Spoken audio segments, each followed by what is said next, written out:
Ho ho ho, my fellow and future outlaws. This is Card Games vs. Humanity, and I am that jolly old Saint Nick. Here to share your holiday with some laughs, some Yu-Gi-Oh, and some even more laughs because of how shitty that Yu-Gi-Oh game followed the rules. If you enjoy the show, feel free to hit that lovely little red button. Maybe ring a bell or two, or roast me in the comments calling me good old Saint Nick in some way. But enough about that crap, let's get back to our heroes in Duelist Kingdom, episode 6 to be exact, which is about how many episodes it took them to not give us a recap or even where's that Millennium Item intro. Long ago. You cut that out! Pegasus begins the episode by showing off his new favorite pocket watch, the Tissot Switch Watch Gentleman Auto 1.27.4.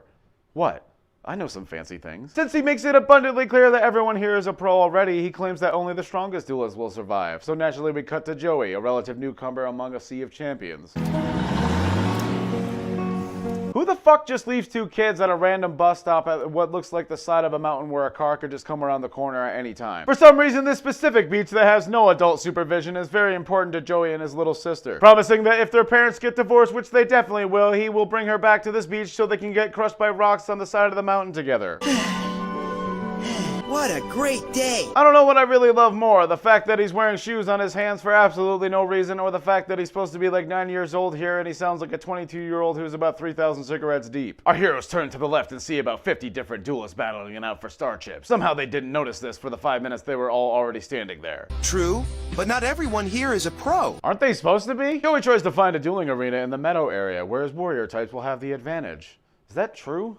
I mean, I guess over time, through history, most wars have probably been fought through like just random fields and meadows and shit. But I feel like if I was swinging around a giant axe, I wouldn't want tall grass surrounding me.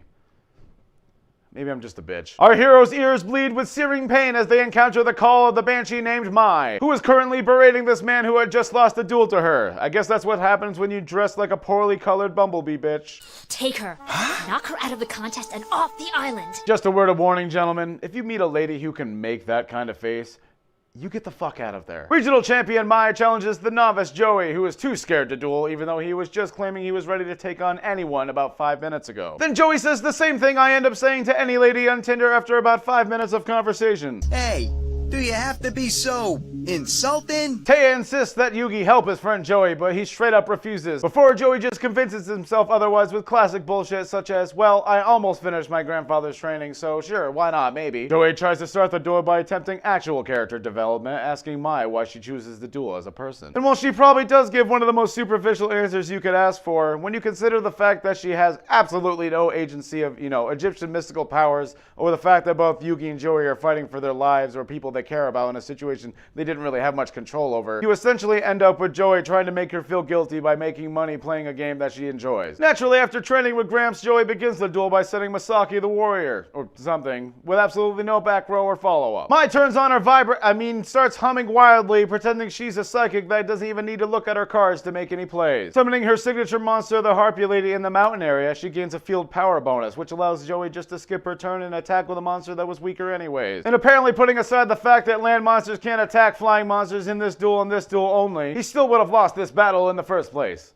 Huh. I'd like to get a view of some of that training he had with Gramps. Bonus will bring his power up over 300 points. By the mountain's field power bonus. My samurai sushi! Oh, cards, speak. So 1,690 minus 1,430 equals 590. If you're not going to follow the rules, can you at least get the math right?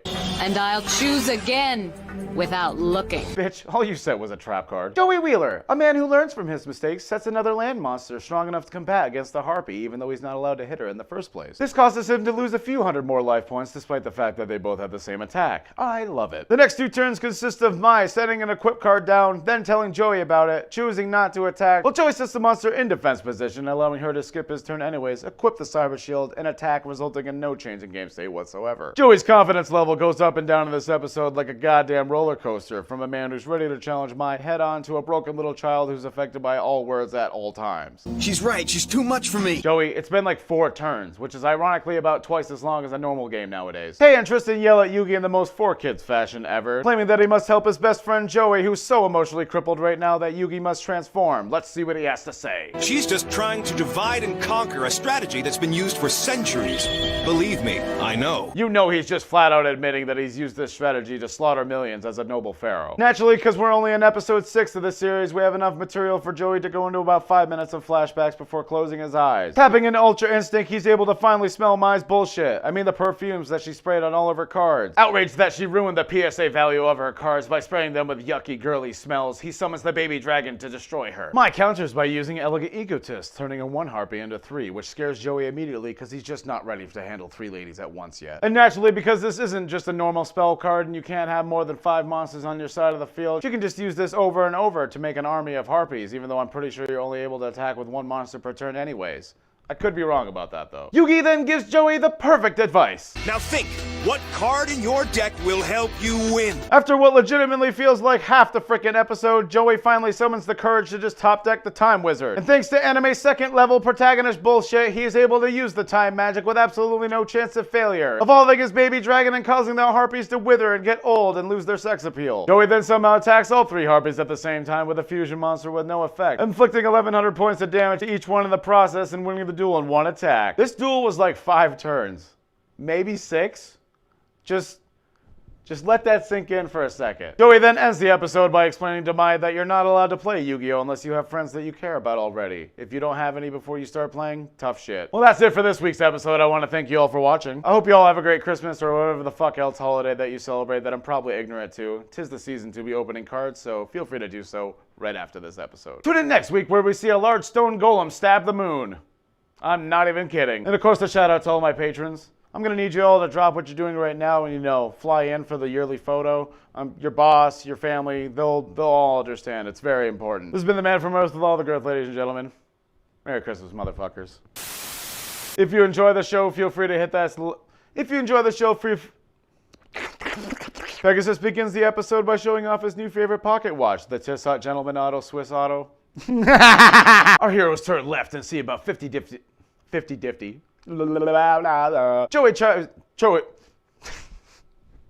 Joey, Jumhow. That's new.